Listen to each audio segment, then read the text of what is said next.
Quiero comenzar haciendo un pequeño resumen. La semana anterior estuve hablando acerca de cómo Jesús estaba con la multitud, le enseñó a la multitud y luego de eso, cuando salió, vio dos barcas y a los pescadores que limpiaban sus redes y entró en la de Simón, que es Pedro. Primero, podemos sentirnos a veces parte de una multitud, y para serles francos, sentirnos parte de una multitud a veces nos hace sentir solos. Pero debemos de comprender que la multitud siguió a Jesús. De hecho, en una ocasión orando, el Espíritu de Dios me guió a encerrar en un círculo en los 4 evangelios la cantidad de gente que siguió a Jesús. Dice: toda la ciudad se agolpó, el gentío, multitudes, no poca gente. Y el Señor entonces me mostró eso, porque había una corriente de crítica que decía que las iglesias grandes, lo que somos un club social. Para empezar, los clubes sociales nunca tienen mucha gente, son exclusivos. Y casi Dios no hace excepción de personas, ni limita su entrada a nadie, ¿verdad? Entonces es todo lo contrario. Y la palabra nos saca de la confusión que las voces de este mundo nos siembran, ¿verdad? Entonces luego empecé yo a subrayar, dije: wow, la Biblia dice todo lo contrario de lo que me está diciendo toda la gente, incluso algunos hermanoides. ¿Conoce algún hermanoide? Hay hermanoides. Entonces empecé a ver eso. Entonces, lo que quiero decir es que Jesús, a pesar de la multitud, se enfocó después de eso en 2 barcas. No en todas las barcas en ese momento, en 2. De las 2 se enfocó en una, la de Simón, y entró. Más adelante la pesca milagrosa, ahí tienen que llamar a la otra barca. Quiere decir que aunque inicialmente entró en una, terminó bendiciendo a todas.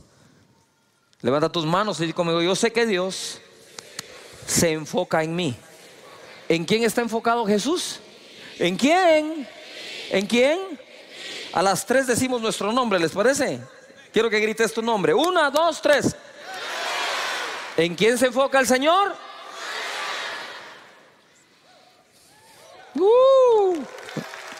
Él se enfocó. Pero después de la pesca milagrosa hay cosas que reparar. La barca se estaban hundiendo, están llenas de agua. Esas las puede reparar un pescador, un experto en barcas. Las redes se rompieron, hay que repararlas. Pero ¿quién reparaba a Pedro, que cuando hace la pesca milagrosa dice: soy un hombre pecador, apártate de mí? Las 2 cosas estarían mal. ¿O qué lo hizo creer que era pecador? ¿Que no pescó nada la noche anterior? ¿No es cierto que cuando no te va bien en algo empezás a revisar tu vida? ¿En qué pequé? ¿Cuántos lo hacemos? Claro, empezamos a revisar en qué pequé, en qué pecado, qué hice mal. Y tal vez eso surge de algo que llevamos dentro que todavía no ha sido arreglado. Entonces Jesús se enfoca en las 2 barcas, se enfoca en la de Simón, se enfoca en la pesca que necesitaba para que la economía sanara de Pedro, pero además se enfoca en el pescador. Él está enfocado en ti, por encima de tu empresa, por encima de lo que haces, tu profesión o a lo que te dedicas. Él se enfoca en ti. Amén. Muy bien. Ahora quiero entrar a otra parte que tiene que ver con todo lo de las barcas. Les dije que las barcas normalmente se usaban o para transporte de un punto a otro, o se usaban para conseguir la provisión. La pesca era una de las fuentes de ingresos más importantes en Israel, en el mar de Galilea. Por lo tanto, o salían a buscar una provisión o se salían a transportar. Quiero hablarles hoy algo que sucedió mientras se transportaban. Dice Marcos capítulo 6, verso 45: enseguida hizo a sus discípulos entrar en la barca e ir delante de él a Betsaida. Él los hizo entrar en la barca. Se meten a la barca, se me van para Betsaida, en la otra ribera. Entre tanto que él despedía a la multitud. Y después que los hubo despedido, se fue al monte a orar. Usted sabe que yo una vez traté de despedir gente en el templo Pinula. La fila para despedirlos salía del templo, se daba la vuelta a todo el templo, pero nadie se quería despedir, todos querían oración. Yo digo: pues sí, pero ya oré, déjenme darle la mano, darle un abrazo. No, orar. Orar por el papá, por el tío, el hermano, el marido, el exmarido, el suegro, el ex suegro, la mascota, el perro, el gato, todo. Y después que los hubo despedido, se fue al monte a orar. Ojo acá. Esto es muy importante. Esto es más importante de lo que crees. No es solo cuestión de ir y orar, sino es cuestión de ocupar tiempo para bajar las revoluciones, para salir del cansancio. Y nosotros a veces no tomamos tiempo para salir del cansancio. Y hoy les voy a mostrar lo que sucede cuando no hacemos uso de ese tiempo. Dice, y al venir la noche, la barca estaba en medio del mar y él solo en tierra. Los discípulos andaban en un lado, él en otro. Y viéndolos remar con gran fatiga, todo el mundo diga fatiga, porque el viento les era contrario, cerca de la cuarta vigilia de la noche, vino a ellos andando sobre el mar y quería adelantárseles. Viéndole ellos andar sobre el mar, pensaron que era un fantasma y gritaron, otra versión dice, y gritaron de miedo, porque todos le veían y se turbaron. Pero enseguida habló con ellos y le dijo, tened ánimo, yo soy, no temáis, mi presencia siempre está contigo. Eso es lo que les estaba diciendo él. No teman, yo soy, aquí estoy, tranquilos. Y subió a ellos en la barca y se calmó el viento. Y ellos se asombraron en gran manera y se maravillaban, 52 esclavos, porque aún no habían entendido lo de los panes, por cuanto estaban endurecidos sus corazones. ¿Qué es lo que ocurre aquí? Yo quiero que entendamos de dónde viene todo, que no lo leí. Esta es la noche después de un día de trabajo. Él había estado enseñando todo el día en el monte y la gente había estado allí, y los discípulos le dijeron, despide a la multitud, despide a la gente, porque no tienen que comer, ¿verdad? Y fue donde él dice, ustedes denles de comer. Ellos dijeron, no tenemos sino 200 denarios, ¿verdad? ¿Y qué es esto para una multitud? Otro dijo, pero que hay un niño con unos panes y unos peces. Digo, tráiganlos. Los bendijo y los repartió y se multiplicaron a todos. Dijo, hagan recostar a las personas por grupos. A ver, todo el mundo diga, grupos. Más fuerte, grupos. ¿Cómo recostamos a la gente en casa de Dios? ¿En pequeños qué? Señores, esa es una visión del Señor mismo Jesús. Alimentar por grupos. Entonces los tiene a todos allí ahora en grupos. Ellos empiezan a ver el milagro. Tú te imaginas, para la mente de Dios se les multiplica la comida. No paran de darla, de 5 panes y 2 peces. Ahora 5,000 hombres, mujeres y niños comen. Y todo el día enseñó. ¿Cómo estaban al final del día? Cansados, pero Jesús habría de darles una gran lección y le dice, váyanse ustedes del otro lado, al otro lado. Quiero que vayan en el barco al otro lado. Yo los alcanzo después.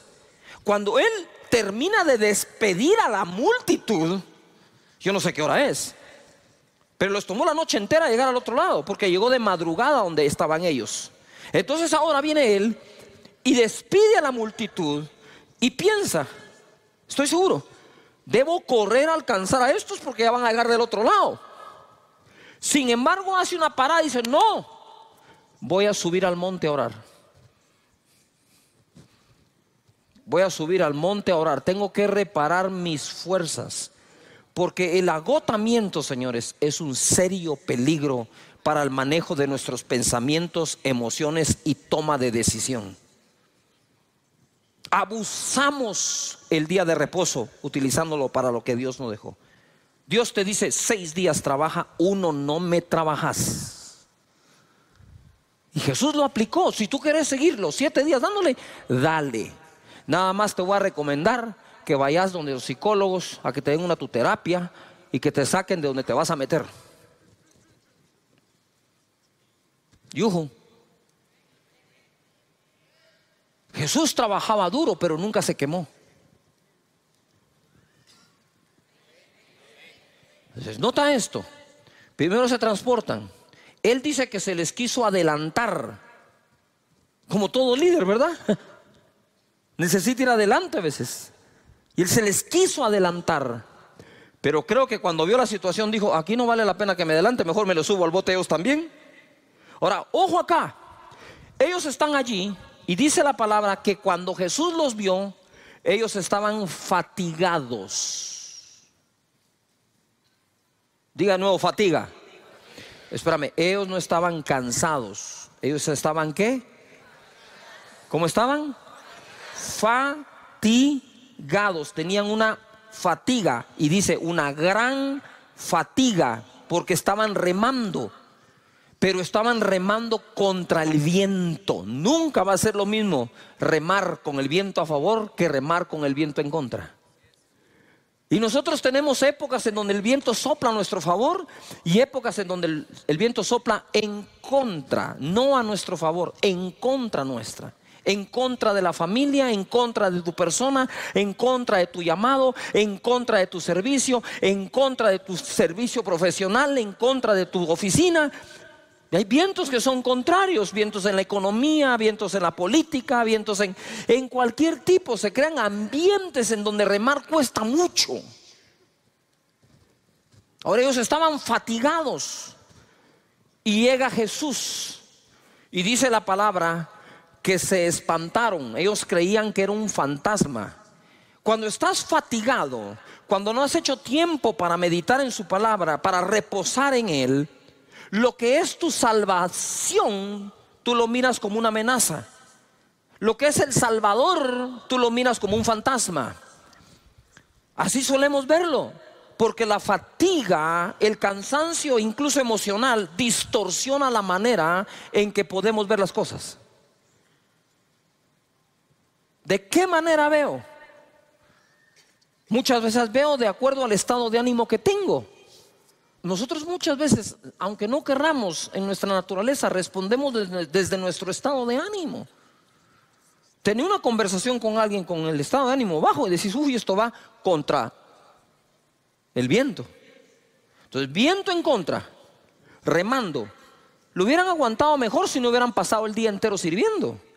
Pero es que pasaron todo el día sirviendo a 5,000 hombres, más mujeres, más niños. Y todavía encima de eso iban confundidos porque no habían entendido todavía lo de los panes y los peces. Mira, hay milagros que no entendemos cómo van a pasar y otros milagros que no entendemos cómo pasaron. No sé cómo pasó, pero pasó, bendito sea Dios. Y aquellos, yo creo que iban pensando, remando, remando. Imagínate ese agotamiento. Tengo un agotamiento mental, un agotamiento físico, el viento está en contra. Empiezo a querer cualquier cosa, no voy a llegar a la orilla, se va a hundir la barca, peor si viene una tormenta, aquí ya no tenemos cómo, que no nos agarre mal parado este día. Y empezás a hacer el listado de cosas, pero de pronto llega el Señor y encima de eso es un fantasma. Cuando estás agotado mentalmente y físicamente, empezás a ver cosas negativas donde no lo hay. No me quieren, no me aman, me abandonan. El grupo, el líder, la vigilia, uy, qué tanto trabajo. Y empezás, y quizás nada de eso está malo, sino que estás respondiendo desde tu corazón que está afectado por agotamiento. Venid a mí, dice, los que estéis trabajados y cansados, yo los haré descansar. Él es el Dios del descanso. No por trabajar más se prospera más, ni por servir más las cosas salen mejor. Pero si podemos tomar ese tiempo que Jesús les quería dar, que Jesús se tomó el tiempo. Dijo, no, yo sé que los tengo que alcanzar, pero ahora es tiempo de ir a buscar al Padre, de adorarlo, de recuperar fuerzas. El ánimo hay que recuperarlo, y entonces los alcanzó. Resumen, Jesús los mandó en avanzada al otro lado, lo cual no era una distancia corta. Despedir a la multitud no debió ser fácil, ya que eran los que recibieron el milagro de los panes y los peces. Él se apartó a orar, a reponer sus fuerzas en Dios. lo que todos deberíamos hacer para no quemarnos. Con el viento en contra, ellos se fatigaron. Con la fatiga, se espantaron y gritaron de miedo. Cuando se está agotado, las cosas no suelen verse como realmente son, sino lo que parece llegar para salvarnos lo vemos como un fantasma. Cuando estamos agotados, nos confundimos y nos turbamos. Jesús dice: ánimo, yo soy. ¿Qué habían perdido? El ánimo, que viene de ánima, que viene de alma. Estaban perdiendo su alma de tan cansados que estaban. ¿De qué nos sirve ganar el mundo si perdemos el alma? Yujo. Pero Él siempre estará contigo y calmará los vientos. Amén. Levanta las manos y dice: Señor, tú calmarás el viento, pero mientras sea contrario, me dará las fuerzas para remar y el buen ánimo. Amén. A ver, grita conmigo: ánimo. Muy bien. Mateo 14, verso 26. Esto es lo mismo narrado por otro de los evangelistas. Y los discípulos, viéndole andar sobre el mar, se turbaron, se confundieron, diciendo: ¡un fantasma! Y dieron voces de miedo. Pero enseguida Jesús les habló diciendo: tened ánimo, yo soy, no temáis. Entonces le respondió Pedro y dijo: Señor, si eres tú, manda que yo vaya a ti sobre las aguas. Mira, Pedro, agotado, cansado. Yo creo que dijo: estos compañeros míos no reman nada, no voy a dar a ningún lado, mejor me bajo y corro yo solo. ¿Se vale la propuesta o no? ¿Y ojo? Claro que se vale la propuesta. Cabe. Y él le dijo: ven. Y descendiendo Pedro de la barca, andaba sobre las aguas para ir a Jesús. Pero al ver el fuerte viento, ¿qué tuvo? Ya tenían miedo. Dice que gritaron de miedo. Ya casi se recupera y ahora vuelve al miedo. A veces el miedo se nos quita como por 2 minutos nomás. Pero al ver el fuerte viento tuvo miedo y comenzando a hundirse dio voces, porque cuando uno se está hundiendo, créame que grita, diciendo: Señor, sálvame.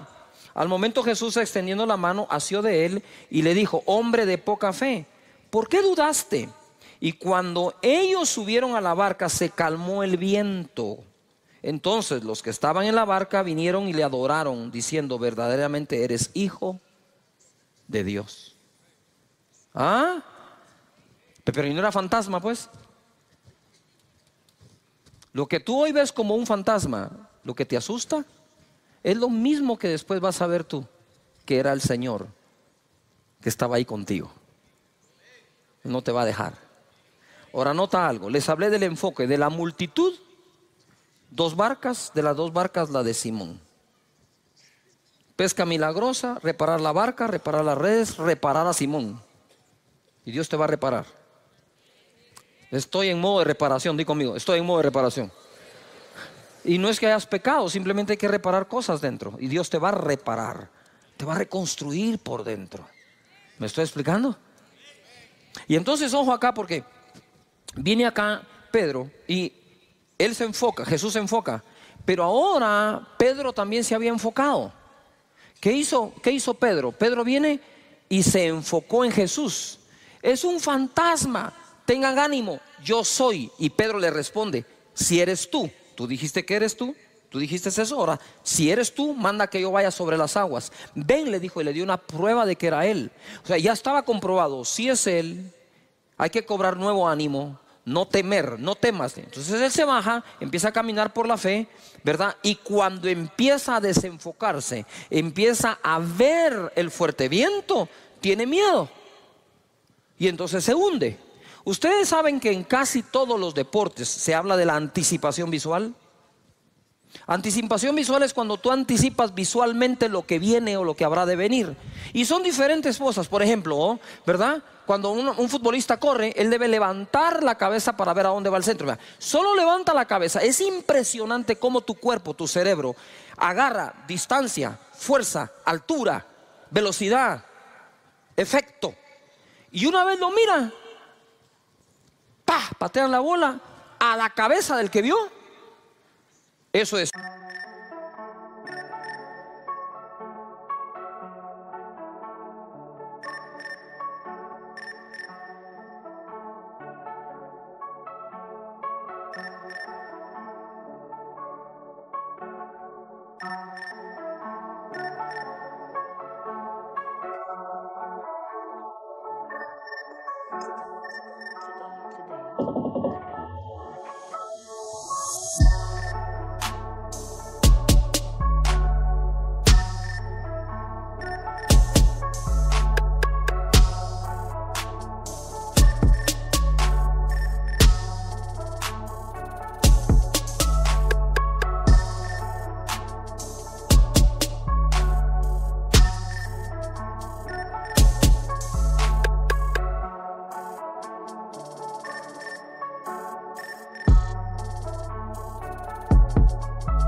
En distancia corta, mediana o aún larga. ¿Ha visto esos que patean la bola de un extremo a otro de la cancha y al pecho del otro futbolista? ¿Y cómo así? Porque la anticipación visual prepara todo tu cuerpo para actuar. En el tenis no le puedes quitar la vista a la pelota. Aun cuando pegas aquí, viendo, cuidado, el golf, pegas y tienes que dejar la cabeza ahí porque tenías que tener tu mirada ahí. En el esquí siempre esquías 3, 4 curvas adelante. Normalmente en el esquí no esquías el presente, esquías el futuro. No puedes poner la vista acá. ¿Has visto tú a los equilibristas? Van en el equilibrio, no van viendo la cuerda. Si voltean a ver la cuerda, se caen. Tú no tenés que poner tu mirada donde pones los pies. Tú tenés que llevar los pies a donde pusiste tu mirada.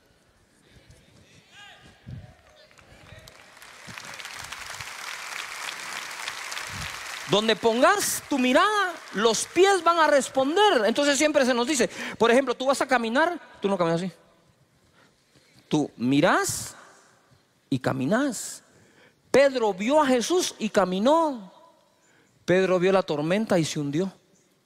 Las dos cosas las tenés presentes. ¿Tenés una tormenta o un viento fuerte? Contrario, sí lo tenés. Y tenés a Jesús. Pero sí te digo algo, no puedes ver las dos. Porque el efecto, ¿sí?, de ver una es uno y de ver la otra es otro. Si miras a Jesús, seguirás caminando. Si miras la tormenta, podrías hundirte. No sé si me estoy explicando acá.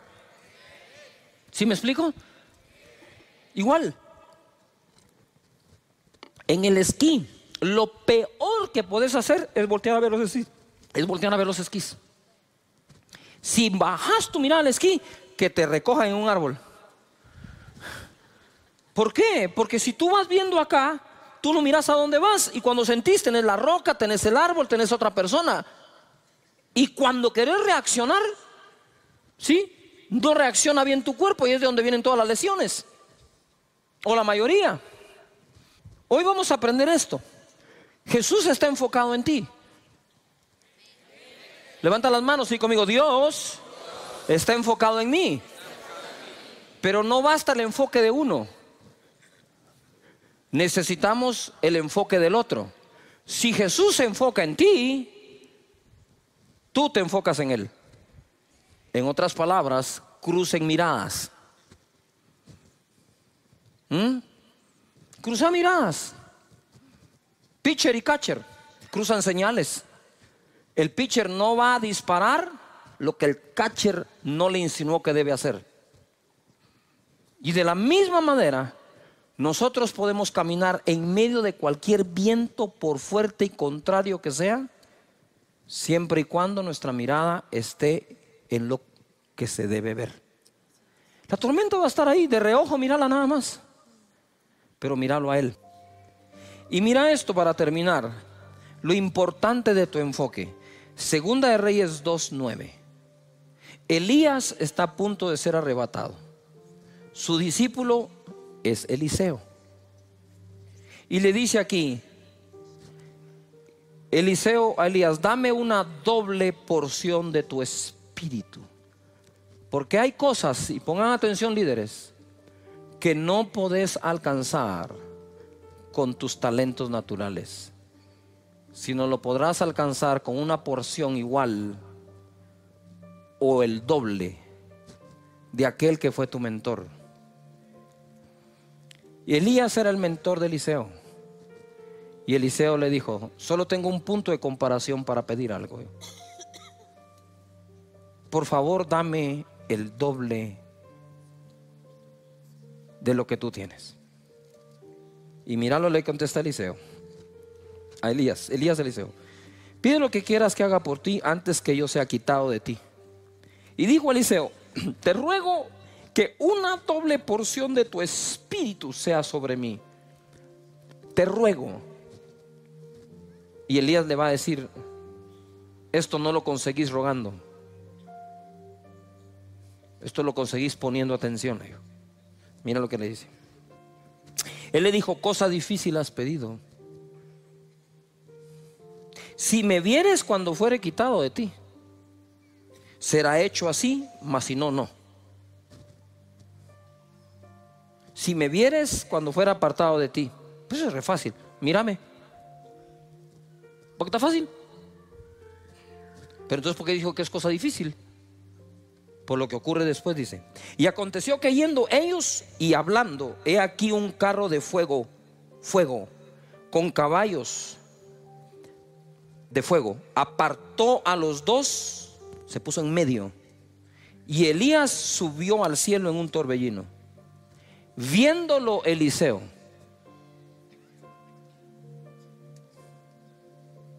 cuando aparece el carro de fuego en medio, cuando aparece la prueba de fuego en medio, podrías perder tu enfoque.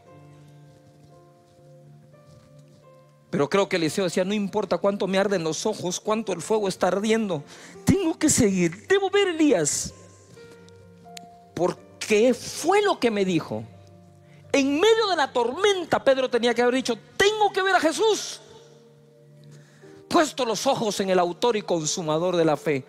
Y Moisés se sostuvo como viendo al invisible.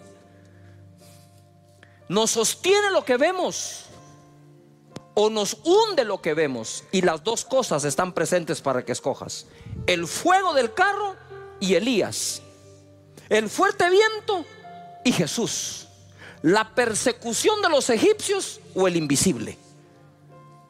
Siempre estarán las dos opciones para que escojas.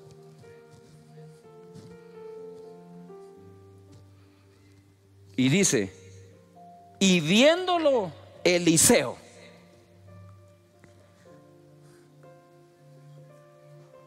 ¿Cuántos van a poner su mirada en Jesús todo el tiempo?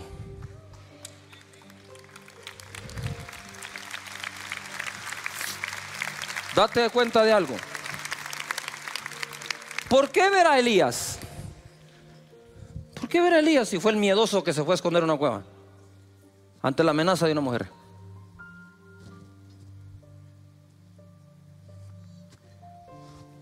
Eso fue lo que el mismo profeta le dijo. Nuestro enfoque es importantísimo. Pero te desenfocas, ¿sí o no? Te desenfocas por cosas que no deberías.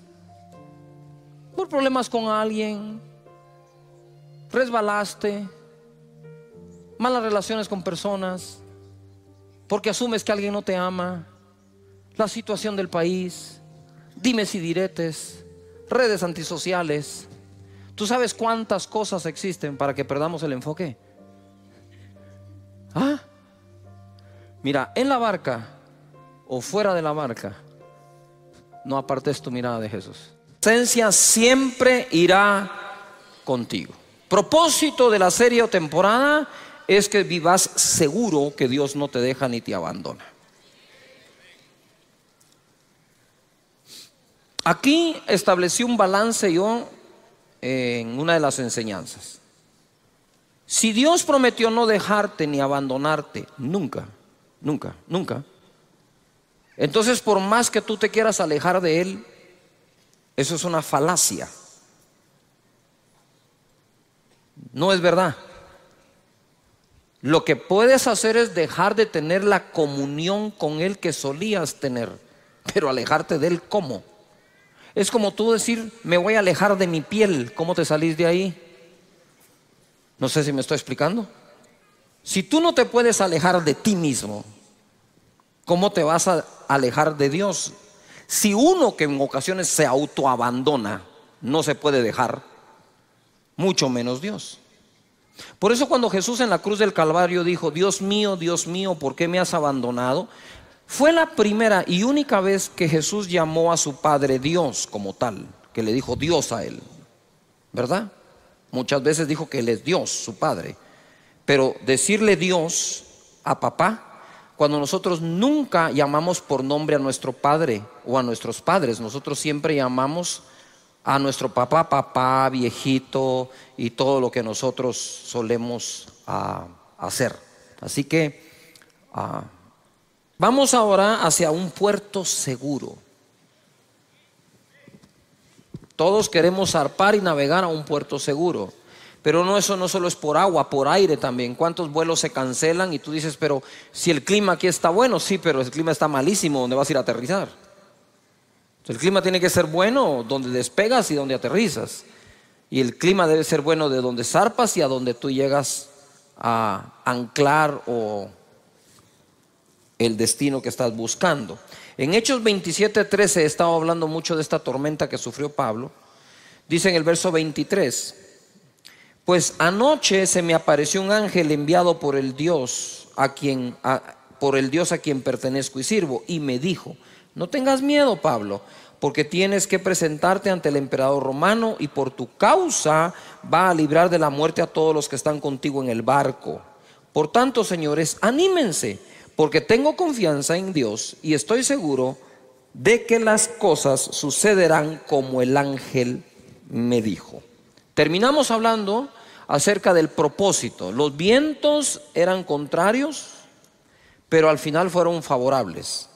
Y hay vientos que son contrarios a nuestra vida, que terminan siendo favorables. Son vientos que al final nos favorecen. Lo que pasa es que durante la tormenta no estamos pensando que lo que nos está pasando pueda ser favorable, pero está escrito que todas las cosas ayudan a bien a los que aman a Dios, a los que han sido llamados de acuerdo a su propósito. Quisiera que en voz alta digas propósito. Si Dios tiene un propósito para ti con los planes de bien y no de mal, para hacerte al final el bien que estás esperando, debes de reposar, descansar, confiar plenamente en que hasta los vientos contrarios te llevan al puerto seguro, que es donde Dios te quiere tener, que es lo que Dios quiere hacer. Entonces ahora vemos acá, ellos se tuvieron que dejar llevar porque ya no pudieron, era demasiado el viento, y por más timón que tenían, pues había que agarrar para donde el viento los estaba llevando, ¿no? Aún así, por impetuoso que sea el viento, podés controlarlo con un timón. Todas las grandes naves tienen timón. Así que confía en el propósito de Dios. Confía que hay cosas que parecen malas pero te llevan a bien. Todo ayuda bien a los que aman a Dios. Y quiero hacer un paréntesis acá. Muchos de ustedes tienen una profesión. ¿Cuántos tienen una profesión definida? Te hayas graduado o no, pero estás ejerciendo una profesión. Quiero ver a todos los que tenemos una profesión. Mira cuánto profesional. Que no te engañe tu profesión, hombre. Porque cuando fallan las cosas en tu profesión, querés meter a Dios en la profesión, en lugar de preguntarle a Dios qué otra cosa podés hacer. No sé si me estoy explicando. Eres dentista, te quiebras la mano, no la puedes volver a mover. ¿Qué vas a hacer? Pues te vas a tener que inventar algo. Ah, no, esto que es lo que yo sé hacer. Porque la profesión, cuando por fin la tienes, te amplía el horizonte. Más adelante dice, de aquí no pasás. Es la fe lo que nos saca adelante, por encima de la profesión. Porque no siempre se termina ejerciendo la que uno estudió toda la vida. La vida puede cambiar. Hay circunstancias que nunca escogimos nosotros y nos llegan del puro aire, como decimos. Entonces la fe detona la capacidad de adaptación que nosotros podamos tener en esta vida. Pero si tu mente está allí, es más, tu mente no, te lo voy a hablar claro, tu orgullo está allí en lo que más sabes hacer, pero lo que más sabes hacer no te está dando de comer, aprendí a hacer otra cosa por la fe. Y ojo, al rato te va mejor, ¿verdad? Muy bien. Santiago capítulo 3 verso 2 nos va a hablar del timón de la nave. ¿Cuál es el timón de la nave? Santiago 3:2 dice, porque todos ofendemos muchas veces. A ver, ¿cuántos de ustedes alguna vez han sido ofendidos por alguien? Quiero ver la mano. Todos los que han sido ofendidos. ¿Cuántos de ustedes han ofendido a alguien? Quiero ver todos los que hemos ofendido a alguien. Deje la mano ahí levantada. Si usted ofendió sin querer, la mayoría de las veces, levánteme la otra mano. ¿Por qué no piensa así cuando lo ofenden? ¿Ya se dio cuenta que todos aceptamos que la mayoría de las veces ofendimos sin querer? Ah, pero cuando nos ofenden no es sin querer, ¿va? Lo planeó. Tengo que encontrar la libreta donde lo he escrito. Y empezás con esa tu teoría de conspiración. El timón de la nave dice, todos ofendemos muchas veces. Si todos ofendemos muchas veces, la inteligencia emocional bien desarrollada es vital. Aprender a perdonar y dejar eso en el pasado. Si alguno no ofende en palabra, este es varón perfecto, capaz también de refrenar todo el cuerpo. Quiere decir que si puedo llegar a refrenar mi boca, puedo refrenar todo. He aquí nosotros ponemos freno en la boca de los caballos para que nos obedezcan y dirijamos así todo el cuerpo. Mirad también las naves, aunque tan grandes y llevadas de impetuosos vientos, son gobernadas con un muy pequeño timón por donde el que las gobierna quiere. Yo quisiera que me pongan algunas fotografías de ejemplos de timón. Muy bien, ustedes pueden ver ahí es un avión gigante. Pero ustedes saben ahora, la vez pasada me entraron a una cabina para que viera. Ustedes pueden ver ahora el timón. Sí, es un pequeño stick. Cuando yo entré y vi eso dije, ¿y con eso vas a manejar este chunche? Sí, me dijo. Y la verdad, ni con esto, me dijo. Apacha un botón y esto despega, vuela y aterriza solo. Y entonces, ¿para qué te pagan a vos? Le dije, pues por si no funciona. Pero uno entra a un avión de ese tamaño y mira, dice uno, ¿qué pasó con el timón? Este es el timón ahora. ¿Cómo puede llevar usted el control de un avión que puede llegar casi a la velocidad del sonido con ese pequeño timoncito? Pues así es. Es como la palanca, puede ser pequeña, puede mover el mundo. Siguiente ejemplo. Mira un carro de Fórmula 1, 320 kilómetros por hora. 320 kilómetros por hora. Si cuando uno acelera en esos carros potentes a más de 100 de un solo, siente que el estómago lo dejó tirado, en esto a saber qué se debe sentir, pues. Usted sabe que los niños, acá tenemos miembro de la congregación, un joven de 12 años en go-kart va a 130 kilómetros por hora. 130. Este va a 320, 340. Y miren el timón. Y en ese timón lleva el control de todo. Pero deje ese gran carro con potencia. Lo más seguro es que usted tenga un auto que ya le sube volumen al radio, que verdad que ya le apacha unos botoncitos, ya lleva más controles, o sea, como que el control no lo dejan en el timón, el gobierno de la nave. Aquí hay otro ejemplo, ¿verdad? Caballo. Ahí está, el freno. Así que no siempre funciona esa onda del freno, ¿verdad? Pero no podemos negar que con eso se guía a un caballo. Y aún toda bestia animal puede ser domesticada por el hombre. Dice la palabra acá que es gobernada por un pequeño timón por donde el que las gobierna quiere. Levanta las manos y di conmigo: yo puedo llegar a gobernar mi vida por donde yo quiero.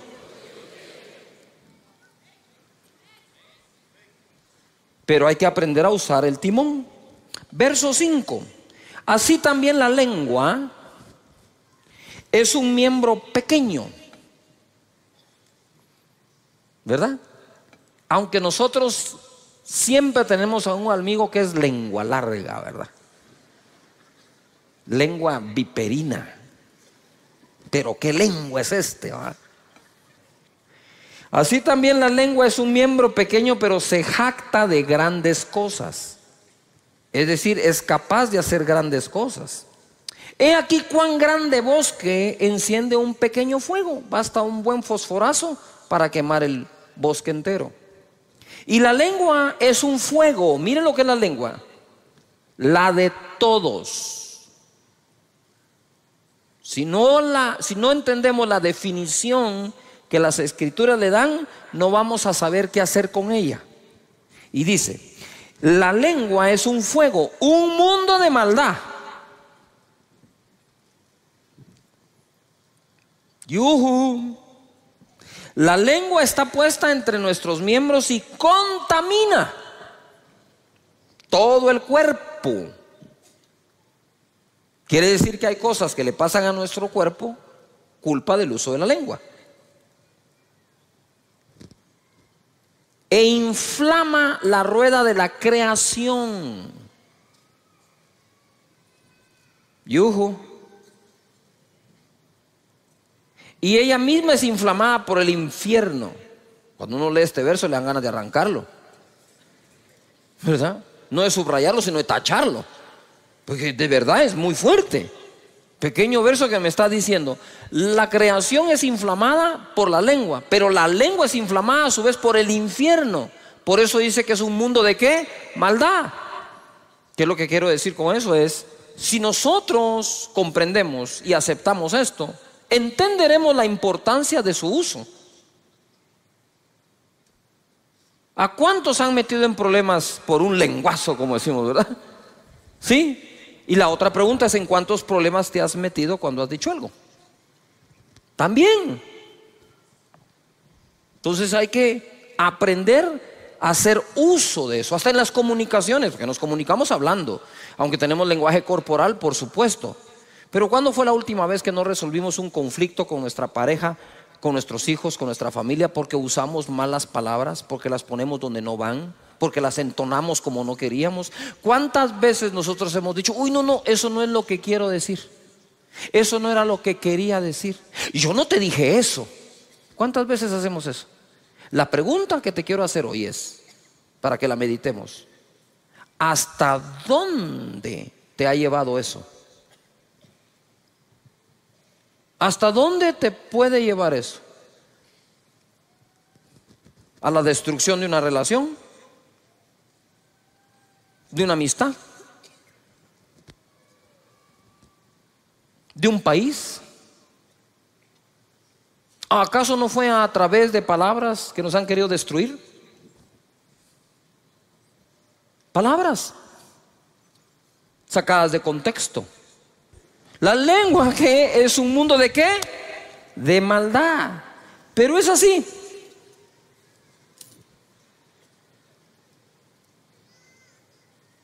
Un timón de este tamaño puede conducir una nave. Si me puedes poner la fotografía del barco. ¿Sí?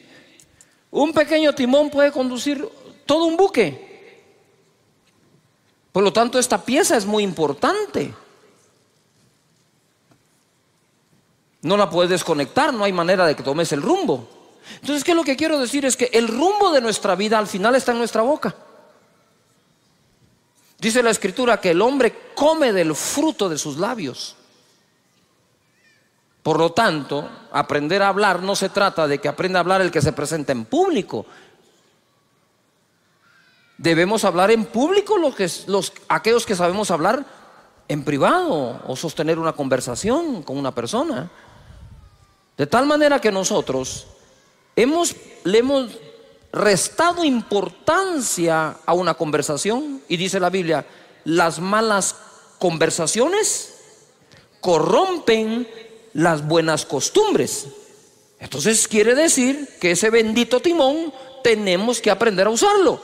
Ojo acá, así como puede ser inflamado por el infierno, así como esa lengua puede inflamar la rueda de la creación, como un pequeño fósforo puede incendiar un bosque, también lo mismo lo puede apagar. También lo mismo puede ser usado para bien o para bienestar. Por algo Jesús es la palabra de Dios encarnada.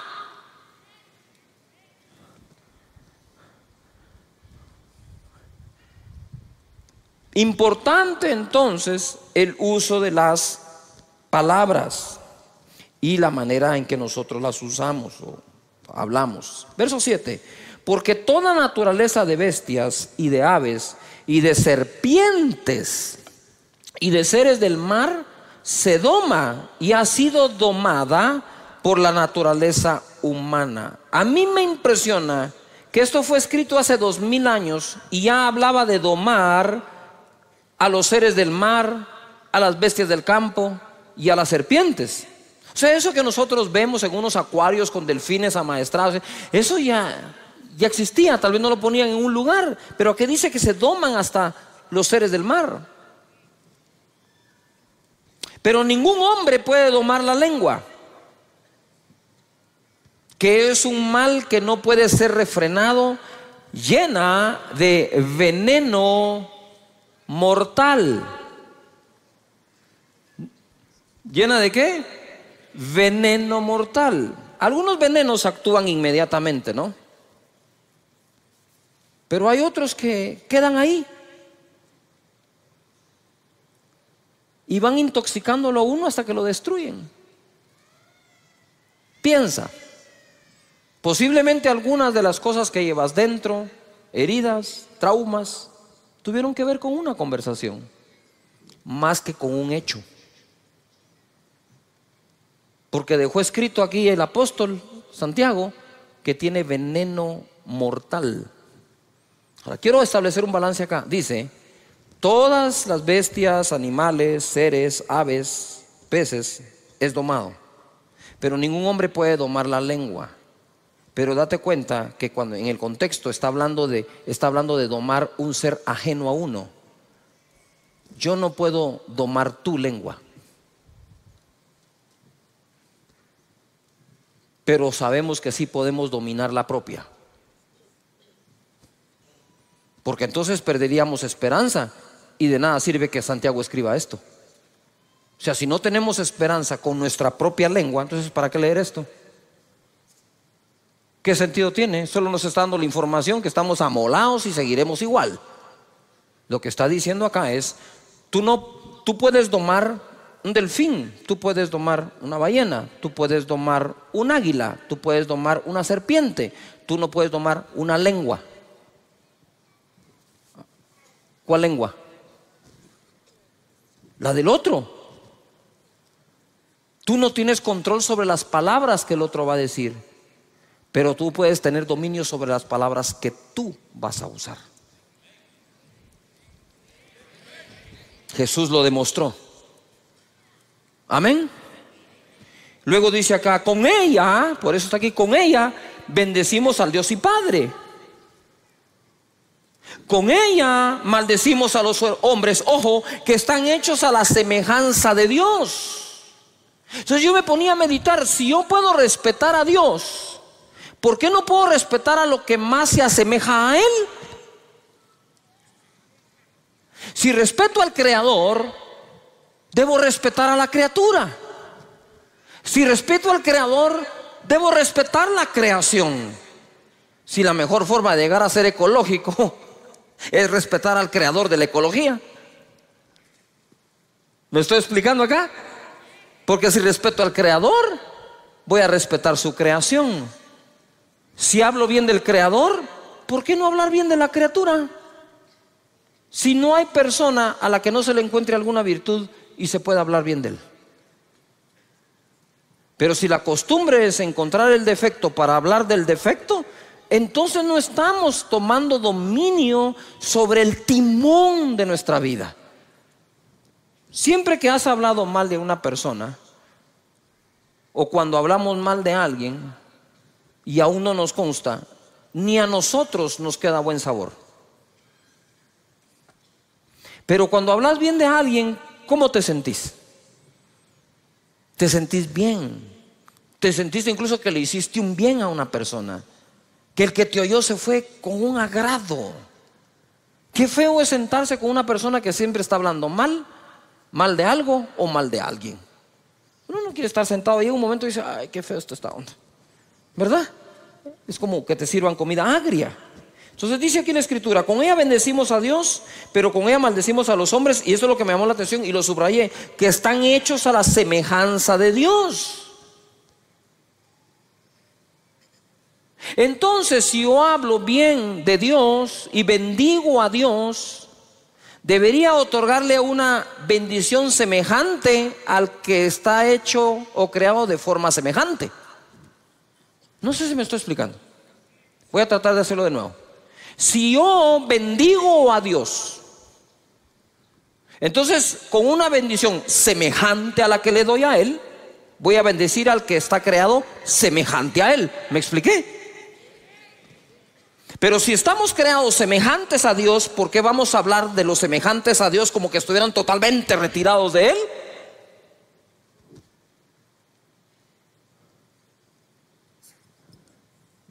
Ok, lo voy a poner de otra forma. Si tú eres como creación lo más semejante a Dios, mi comentario acerca de ti debe ser lo más semejante al comentario que hago de Dios. Lo voy a decir con otras palabras, pues voy a usar las palabras. Si tú estás hecho o creado semejante a Dios, eres lo más semejante a Dios, entonces te voy a bendecir lo más semejante a como a Dios bendigo. Si con la misma boca bendigo a Dios, dice la Biblia, pero con la misma maldices al ser humano que es semejante a Él, eso no tiene congruencia. Es incongruente totalmente. Entonces, si tú eres semejante a Dios, según la Escritura, con la bendición que bendiga a Dios, con una semejante te habré de bendecir a ti, para que guardes semejanza con semejanza. No sé si me estoy explicando. Y no totalmente opuesto. Mucho de lo que le decimos a la gente tiene que ver con lo que creemos de la gente. Importante.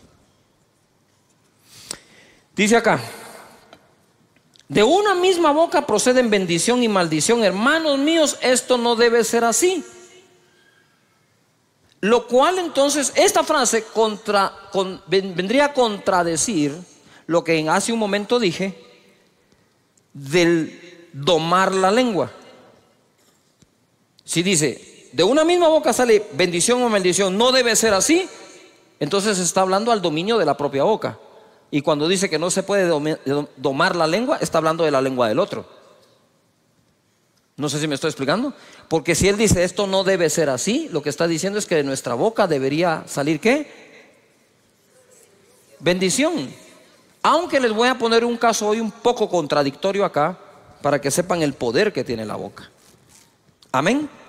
Ahora, este contexto que no puede salir bendición y maldición, el contexto donde quedó escrito es: no podés bendecir a Dios y maldecir a los hombres.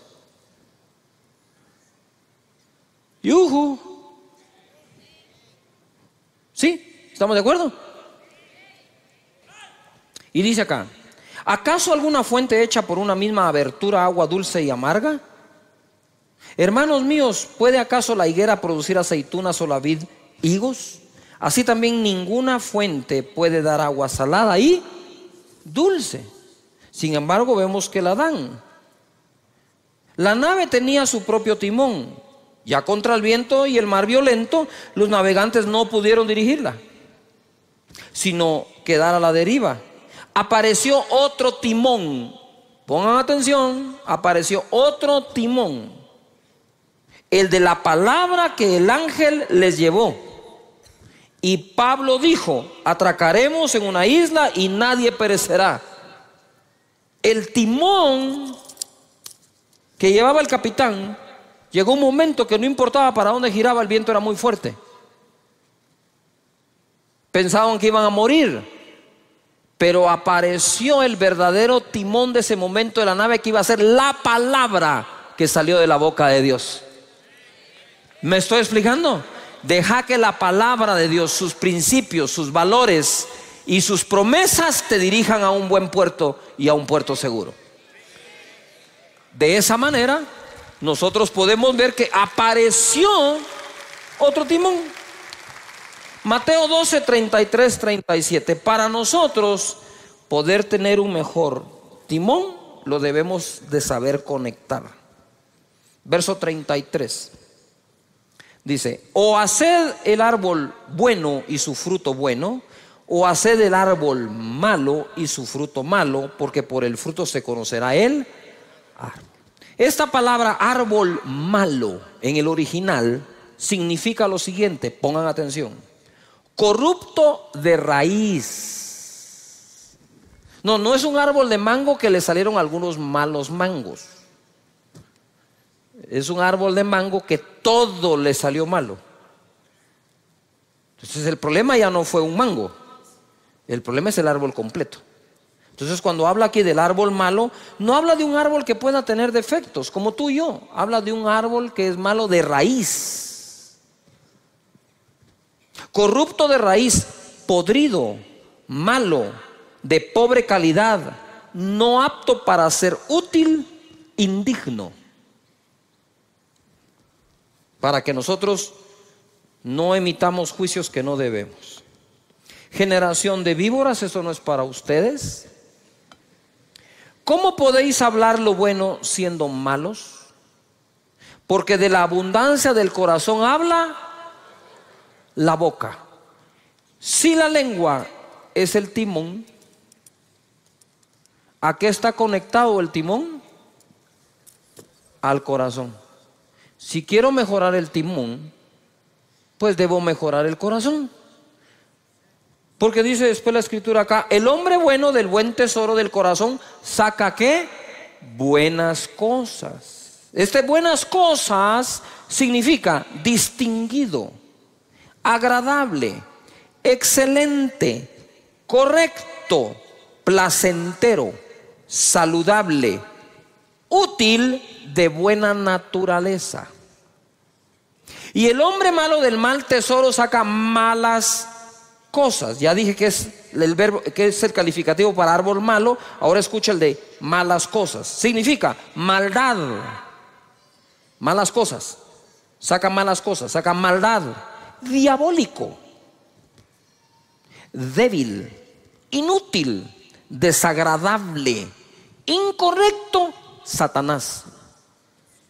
O sea que hay gente que el diablo se le sale por la boca.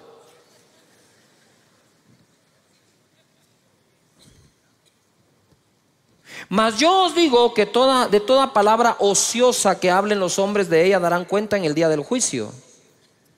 Ociosa significa inútil, pereza, infructuoso, no productivo. Verso 37, porque por tus palabras serás justificado y por tus palabras serás ¿qué?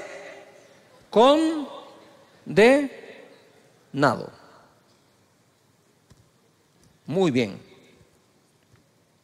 Reparando el timón, voy rapidito ahora, Mateo 12, 33, 37, el mismo pasaje, pero en la palabra de Dios para todos. Verso 33, decidan si el árbol es bueno y el fruto es bueno, o si el árbol malo y el fruto es malo. El árbol se conoce por sus frutos. A ver, todos digan fuerte, decidir. ¿Qué tenemos que tomar hoy? ¿Una qué? ¿Una qué? ¿Una qué? Ahora, te quiero preguntar algo. ¿Tienes cosas buenas en tu corazón? ¿Cuántos decimos que tenemos cosas buenas en el corazón? Entonces es fácil, es fácil. Di conmigo, yo voy a hablar de las cosas buenas que tengo en el corazón. Las malas no las dejé salir. ¿A cuántos de nosotros tenemos cosas buenas en el corazón? Entonces, el buen hombre saca del buen tesoro ¿qué? ¿Buenas qué? Pero ¿cuántos reconocemos que también tenemos cosas feas en el corazón? A ver. Yo también. No hay uno de nosotros que no tenga algo feo dentro del corazón. Lo que hay que hacer es no sacarlo, pues. Yuhu.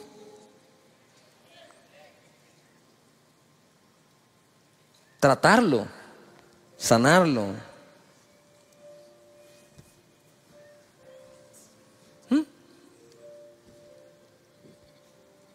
Por eso cuando me escribes te digo, no te hagas bolas. Ya estás otra vez hablando para hacerte bolas.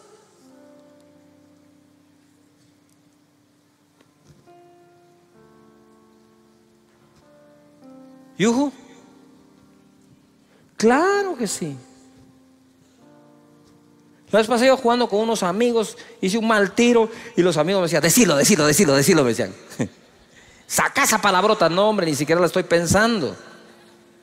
Pero si le agarra a pensar, lo que hay que hacer es procurar no sacarla. Todavía están acá. Porque todos tenemos cosas buenas y cosas malas dentro.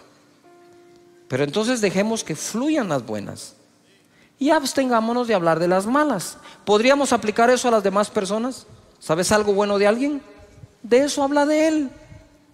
Si otro va a hacer el trabajo sucio, déjalo que sea otro, pero no tu boca. Amén.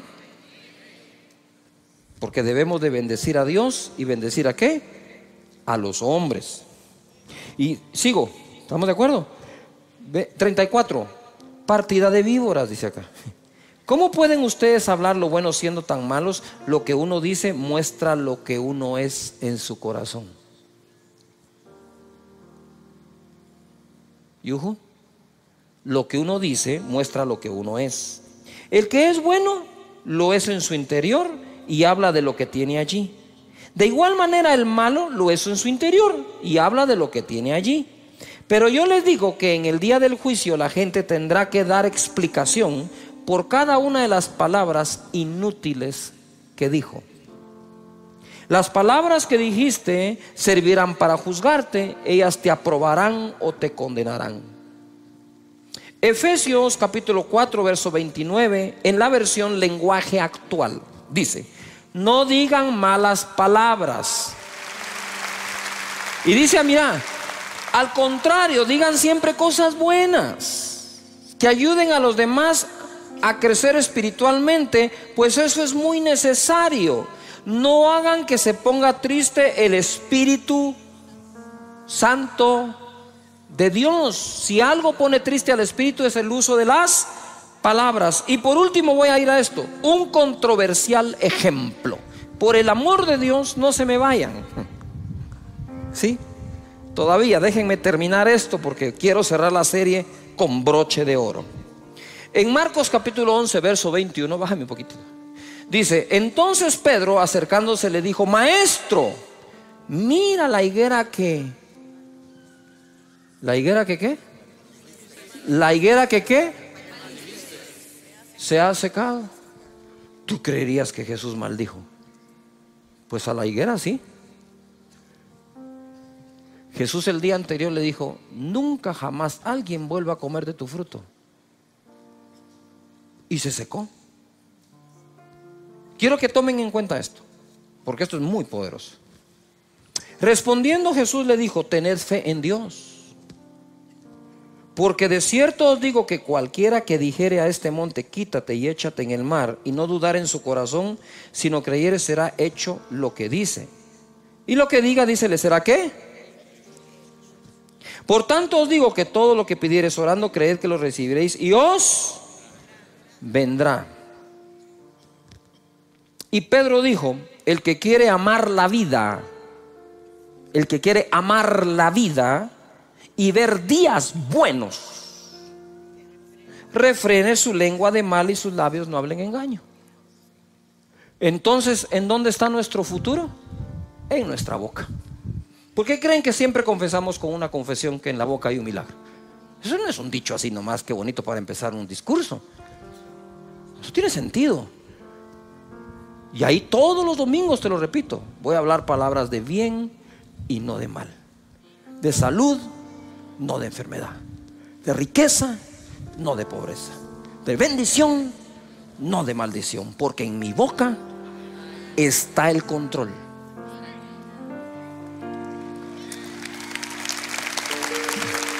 Ahora oí esto. Esto está así. Viene Jesús, y para darte un ejemplo de lo poderoso que puede ser tu boca, que lo que digas creyendo, eso es lo que va a ocurrir. Entonces lo primero que tengo que hacer es ejercitar mi corazón en total confianza en Dios, para que cuando conecte la boca al corazón, de la abundancia del corazón hable la boca. De la abundancia de la confianza que le tengo a Dios, mi boca va a hablar. Es que no hay trabajo. No hay trabajo, señores. El trabajo no es el problema. Yo confío en Dios, que no ha dejado desamparado ni a justo ni a sus hijos que mendiguen el pan. No solo no va a haber, si no hay trabajo, va a haber abundancia de pan en la casa de mi Padre. Eso es lo que hay. Pero ¿por qué sale eso? Porque adentro hay confianza. Pero cuando adentro hay una desconfianza hasta en Dios, habiéndote leído esos 233,000 escrituras, porque el corazón vive con tanta desconfianza, que cuando viene la prueba, desde la desconfianza usas el timón. ¿Y a dónde te va a llevar el timón? A ese puerto inseguro. Pero cuando tenés total confianza en Dios y sus promesas, y como dijo mi hijo hace unos cuantos domingos, dijo: Dios tiene planes de bien y no de mal. Pero por encima de confiar que el plan es bueno, hay que confiar que el planificador es mejor.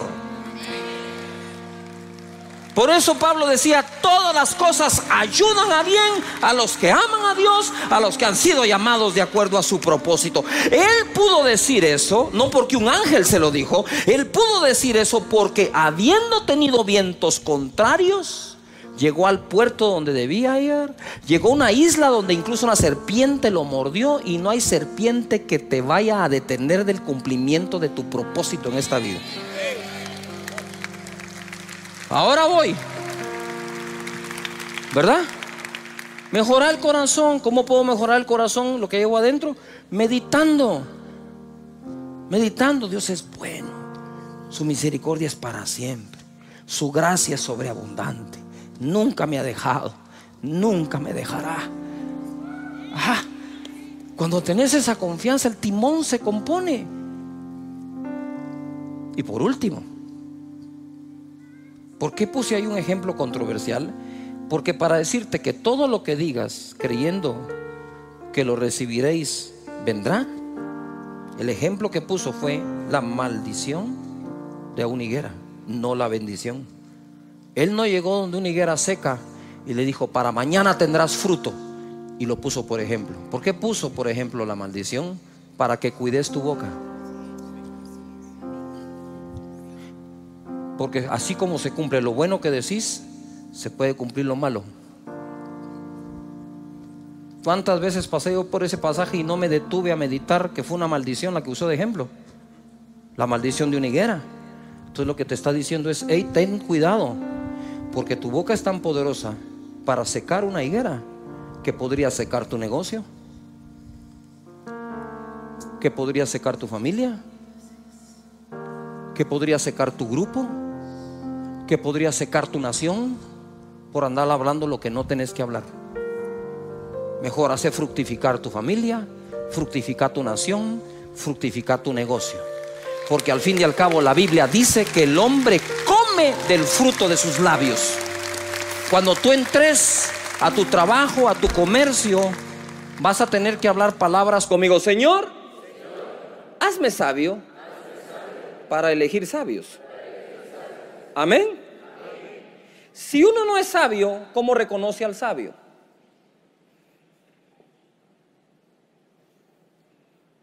Yuhu. Tenemos que ser sabios, porque si somos sabios es porque tenemos sabiduría, y entonces a través de la sabiduría reconoces la sabiduría en otros. Este proceso de elegir gobernantes es importante que nosotros los ciudadanos crezcamos y maduremos para entonces de forma madura elegir a los gobernantes. Ahora, no basta elegir a una cabeza adecuadamente, tenemos que elegir al resto también. Mira lo que dice aquí la palabra. Cuando Moisés es electo por Dios para liberar al pueblo de Israel del yugo de los egipcios, le da este consejo en Éxodo 18:20. Y enseña a ellos las ordenanzas y las leyes. A ver, todo el mundo diga conmigo, leyes. Diga conmigo, un país necesita leyes justas. ¿Cuántos creen que necesitamos leyes justas en cada país? Amén. La Biblia dice, enséñale al pueblo las leyes y ordenanzas y que caminen en el camino correcto. El camino correcto uno lo camina gracias a las leyes y a las ordenanzas. Usted va en una carretera y le ponen camino sin fin, no siga. Curva peligrosa a 100 metros, frene un poco, va a pegar la cabeza en el windshield. Las ordenanzas, las leyes, las instrucciones nos pueden mantener en el camino ¿qué? Correcto. Pero en el verso 21, a ver, todos lo leen conmigo. ¿Estamos de acuerdo? Leámoslo pues. Dice así: además, escoge tú de entre todo el pueblo varones de ¿qué? Virtud, temerosos de Dios, varones de verdad, que aborrezcan la avaricia, y ponlos sobre el pueblo por jefes de millares, de centenas, de 50 y de 10. Todo el mundo diga organización. Ahora tenían leyes, tenían organización, pero necesitaban las personas que califiquen para esa organización bajo esas leyes. ¿Todavía está acá? Esto es hermoso. Les dice, además de enseñarle las leyes, debes escoger personas. Entonces, si logramos nosotros con la oración pedirle a Dios que nos dé un sistema de leyes justas con las personas correctas y los ciudadanos correctos, tendremos una nación justa. Amén. ¿Cuántos están dispuestos a poner su granito de arena en lo que a ti te toca para que esta nación sea leída como una nación de justicia? Amén. Muy bien. Entonces mira lo que dice aquí: que sean temerosos de Dios, varones de verdad, que aborrezcan la avaricia, porque los hijos, ¿qué le pasó a los hijos de Samuel? Por la avaricia aceptaron el soborno, corrompieron ¿qué? Corrompieron el derecho. Muy bien. Proverbios 11:14 dice así: donde no hay dirección sabia, todo el mundo diga sabia. No basta dirección, si cualquiera puede dirigir, pero a veces dirigimos sin poner la sabiduría. Dice, donde no hay dirección sabia, ¿caerá quién? El pueblo. No solo caen los gobernantes, hermanos, el pueblo puede caer. Se derrumba una nación. Luego dice, mas en la multitud de ¿qué? Consejeros, ¿hay qué? ¿Hay qué? Muy bien. Entonces cuando uno va a elegir un presidente, debe de procurar a través de lo que se pueda y de quien se pueda averiguar si los consejeros de esas personas realmente son sabios, porque en ese consejo sabio lo que hay es seguridad. Y si queremos una nación con seguridad, lo que necesitamos es una nación sabia, que cuente con buen consejo, oportuno, a tiempo, correcto. Que la gente cuando vaya a hacer algo, alguien le diga, eso no es de Dios. Y el otro va a decir, pero eso conviene, aunque convenga, no importa que convenga, si no es de Dios, no, porque el principio de la sabiduría es el temor de Jehová. Si no tememos a Dios, no podemos gobernar. ¿Cómo así temer a Dios? Es un respeto a Dios, porque la tierra, la plenitud y todo lo que en ella hay, sí, el propietario es Dios. Si el propietario es Dios, a Dios le vamos a dar ¿qué? Las cuentas.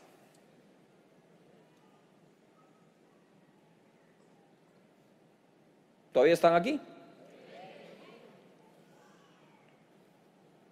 Nuestro sistema de creencias son importantes como ciudadanos. ¿Qué creemos?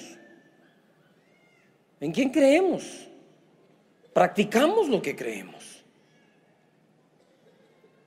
En una familia no se necesita, para que sea buena familia, un buen papá con una mala mamá. Usted necesita un buen padre, una buena madre y buenos hijos. La suma de esto da una buena familia. ¿Todavía están acá? Pero no basta que uno sea el bueno. No, tienen que ser todos los que hagan lo correcto. Entonces, ¿cuál es la vida espiritual de una familia? Es la sumatoria de la vida espiritual de cada individuo de dicha familia. ¿Cuál es la vida que Guatemala va a tener? La sumatoria de la calidad de vida que todos podamos desarrollar. Ciudadanos y gobernantes, los dos, juntos, construyendo una mejor nación, un mejor país. En Primera de Reyes, capítulo 3, verso 7, se pone esto más que hermoso. Me gusta esto. Primera de Reyes 3:7 dice: ahora pues, Jehová Dios, tú me has puesto a mí, tu siervo, por rey en lugar de David, mi padre. Ojo, ojo con lo que dice Salomón. Salomón no dice, como soy el hijo, a mí me toca pues. No, dijo, Jehová me puso, porque aún siendo el hijo, Jehová podría no ponerme. ¿O no le pasó eso al hijo de Saúl? Al que le tocaba gobernar después de Saúl fue a Jonatán. Pero Dios no puso a Jonatán, fue a poner a David. Entonces Salomón no se jacta de ser hijo de David, sino dice, fue Jehová el que me puso a mí. Y cuando Dios se le aparece en el sueño, le dice Dios, pídeme lo que quieras. Pongan atención a esto. Él es hijo de David. Él sabe todo lo que Dios le dio a David. Él sabe cuántas victorias tuvo David. Pero entonces viene Salomón y al aparecerse Dios, le dice así: y yo soy joven y no sé cómo entrar ni salir.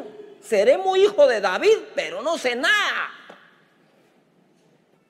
Reconoce lo que no sabe para adquirir lo que necesita saber.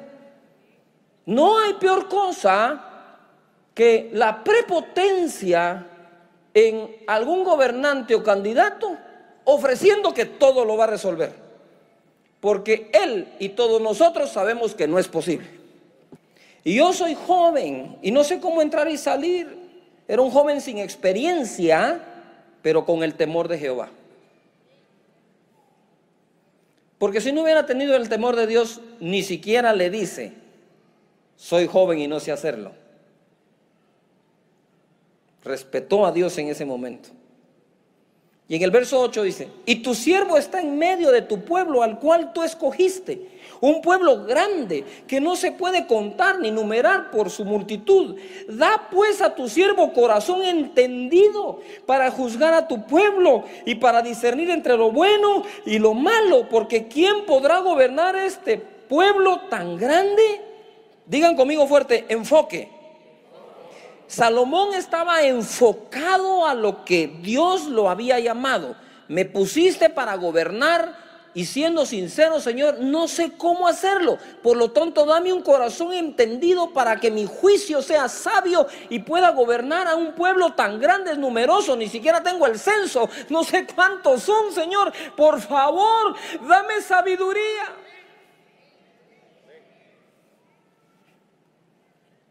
Y agradóle delante del Señor que Salomón pidiese esto, y le dijo Dios: porque has demandado esto y no pediste para ti muchos días, ni pediste para ti riquezas, ni pediste la vida de tus enemigos, sino que demandaste para ti inteligencia para oír juicio. He aquí lo he hecho conforme a tus palabras. He aquí que te he dado corazón sabio y entendido, tanto que no ha habido antes de ti otro como tú, ni después de ti se levantará otro como tú. 13. Y aún también te he dado las cosas que no pediste, riquezas y gloria, de tal manera que entre los reyes ninguno haya como tú en todos tus días. Ponga atención. ¿Qué le pasó a los hijos de Samuel? Fueron presos de la avaricia, soborno, corrompieron ¿qué? El derecho, porque lo que andaban buscando en el cargo era ¿qué? Riqueza. Y cuando Salomón le pide sabiduría para hacer su oficio y su trabajo bien, entonces Dios le dice: además te daré la riqueza. Dios encuentre para este país gente deseosa de gobernar verdaderamente con sabiduría y que no se preocupe de sus riquezas, porque si a Dios obedece, también le dará riquezas. También lo va a bendecir.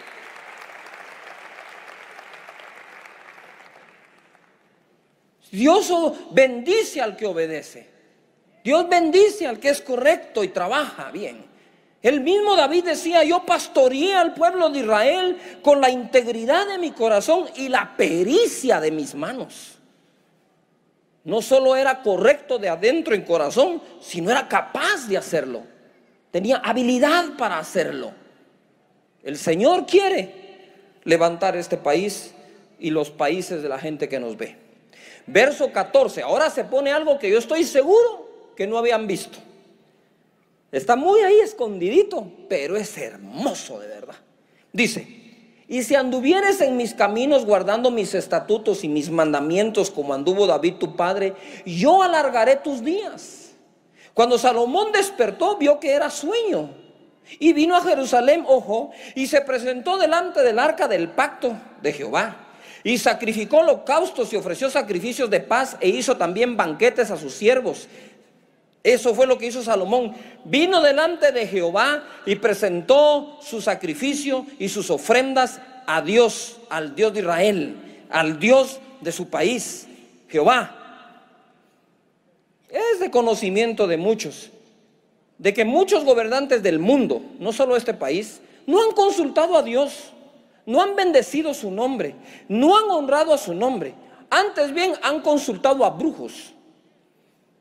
Y han dejado que brujería entre a esas esferas. No se trata solamente de gente correcta, sino gente con el Dios correcto, que amen a Dios sobre todas las cosas. Levanta las manos y di conmigo: en esta nación se va a adorar al Señor. Amén. Así es, hay que adorar al Señor. Con esto, jamás te quiero decir que es por evangélicos que hay que votar. Porque hay evangélicos que hay que ver cómo cantan, pero no tienen temor de Jehová en sus corazones. Hay gente que no canta mucho, pero realmente tiene temor adentro del Señor y quiere hacer las cosas bien hechas. Que cuando le proponen decisiones y cosas, dicen: no, momento, no. Vos, pero si esta está buena, sí, pero es incorrecta. Eso no le agrada a Dios. Vamos a hacer las cosas que a Dios le agradan. En otras palabras, el temor de Dios es: no se pase de inteligente, pues.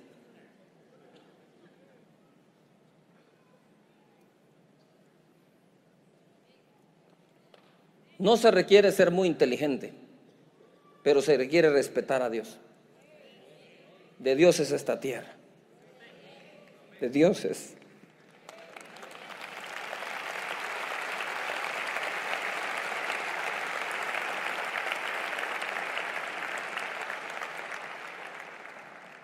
Mira lo que dice Primera de Reyes 3:16, el siguiente versículo. Y ahora agárrese de la silla porque esto se pone fenomenal. Y dice aquí: en aquel tiempo vinieron al rey 2 mujeres rameras y se presentaron delante de él para que juzgara un caso. ¿Cuál era el caso? Pero pongan atención, el caso era este. Llegan las 2 rameras y una le cuenta la historia. Mira, le dice: yo tuve un bebé, a los pocos días mi compañera tuvo su bebé, y pasado un tiempo una de ellas se durmió sobre su bebé y murió. Entonces ella le dijo: cuando yo vi a mi bebé que estaba muerto y le presté atención, vi que no era el mío. A mí me cambiaron el bebé, ¿verdad?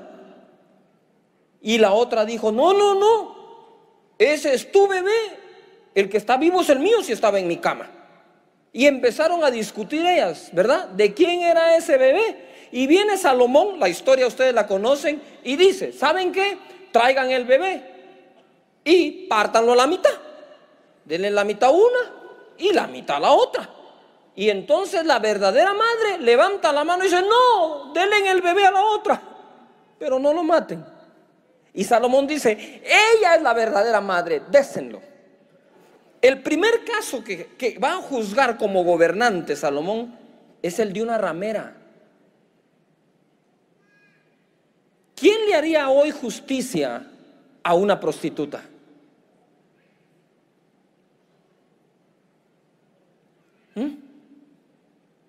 Primera Reyes 3:28. Y todo Israel oyó aquel juicio que había dado el rey y temieron al rey, porque vieron que había en él sabiduría de Dios para juzgar. Diga conmigo fuerte: sabiduría de Dios. O sea, ¿qué era lo que Salomón tenía dentro?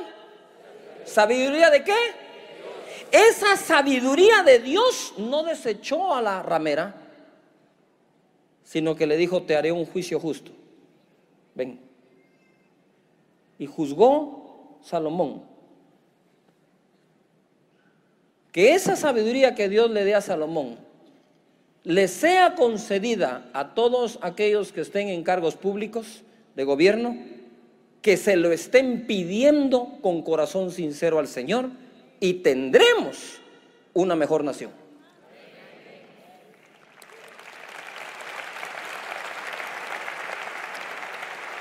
No se trata, señores, de ser católico evangélico. En este caso se trata de ser sabios, de tener la sabiduría de Dios. Esa sabiduría que no hace acepción de personas. Les voy a dar algunos versículos así, uno tras otro, para que los escriban. Dice Deuteronomio 1:17: no hagáis distinción de personas en el juicio. Así al pequeño como al grande oiréis. No tendréis temor de ninguno, porque el juicio es de Dios, y la causa que os fuere difícil la traeréis a mí, y yo la oiré. Eso es Moisés. Proverbios 1:7 dice, en la versión Dios habla hoy: la sabiduría comienza por honrar al Señor. Los necios desprecian la sabiduría y la instrucción. Proverbios 31:4: no es de los reyes Olemuel, no es de los reyes beber vino, ni de los príncipes la sidra. Está hablando de embriagarse. Dice: no sea que bebiendo olviden que la ley y perviertan el derecho de todos los afligidos. Aquí le están dando un consejo a un gobernante que estaba tomando. Él dijo: no sigas tomando, vas a pervertir el derecho. ¿Por qué? Porque ya con los tragos te olvidas de la ley. Por eso es que los gobernantes, dice la Biblia, deben de ser sobrios. No se refiere solo al licor, sino sobrios en su carácter. Romanos capítulo 13, verso 3. Dice así: porque los magistrados, mire, ahora ya habla de magistrados, no están para infundir temor al que hace el bien, sino al malo. ¿Quieres pues no temer la autoridad? Haz lo bueno y tendrás alabanza de ella, porque es servidor de Dios para tu bien. Pero si haces lo malo, teme, porque no en vano lleva la espada, pues es servidor de Dios, vengador para castigar al que hace lo malo. Pidamos a Dios que en este proceso y en esta democracia, la gente sepa que aunque es un servidor público, primero es un servidor de Dios. Porque las naciones son de Dios. Que sepan que es a Dios a quien sirven para entregar a Él un mejor país, una mejor nación y mejores personas. De hecho, los gobernantes son los que nos deberían dar los mejores consejos para vivir.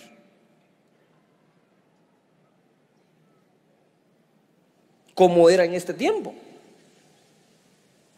Dice aquí, verso 5, por lo cual es necesario estarles sujetos, no solamente por razón del castigo, sino también por causa de la conciencia. Pues por esto pagáis también los tributos o impuestos, porque son los servidores de Dios que atienden continuamente a esto mismo. Pagad a todos lo que debéis, al que tributo, tributo, al que impuesto, impuesto, al que respeto, respeto, al que honra, honra. No debáis a nadie nada, sino el amaros los unos a los otros, porque el que ama al prójimo ha cumplido la ley. Entonces, toda ley debe ser escrita para que se cumpla, ¿qué? Mandamiento de Dios, amar al prójimo. Las leyes deben de buscar que los ciudadanos practiquemos el amor de los unos para con los otros que Dios nos da. Dice la palabra aquí en Proverbios 14:34, la justicia engrandece a la nación, mas el pecado es afrenta de las naciones. Se lo leo en la versión Dios habla hoy. Leámoslo todos juntos, por favor. La justicia es el orgullo de una nación. El pecado es su vergüenza. Levanten las manos y digan: Señor, danos una nación donde exista la justicia y eso sea nuestro orgullo. Amén. Muy bien. Eclesiastés capítulo 10, verso 16. Ay de ti, tierra, cuando tu rey es muchacho y tus príncipes banquetean de mañana.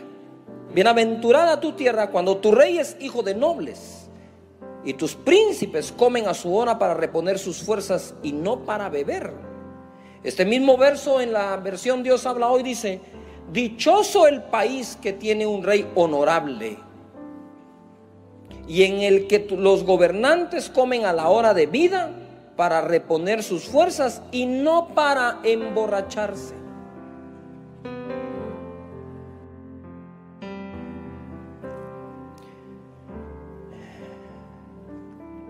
Ahí mismo en Romanos 13, verso 9, dice: porque no adulterarás, no matarás, no hurtarás, no dirás falso testimonio, no codiciarás, y cualquier otro mandamiento en esta sentencia se resume: amarás a tu prójimo como a ti mismo.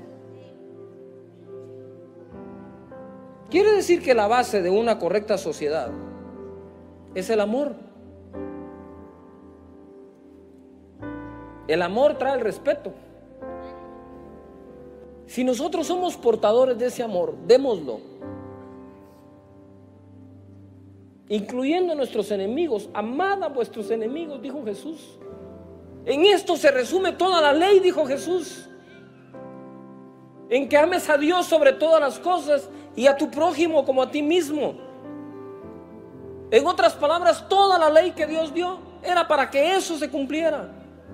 Y dice aquí Proverbios 20:28: misericordia y verdad guardan al rey, y con clemencia se sustenta su trono. Dios habla hoy, esa versión dice: el rey se mantiene seguro en su trono cuando practica ¿qué? El amor y la verdad.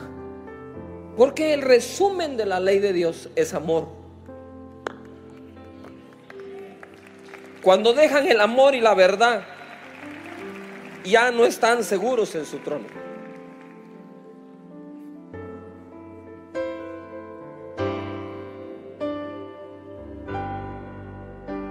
¿Qué tenemos que practicar? El amor y ¿qué?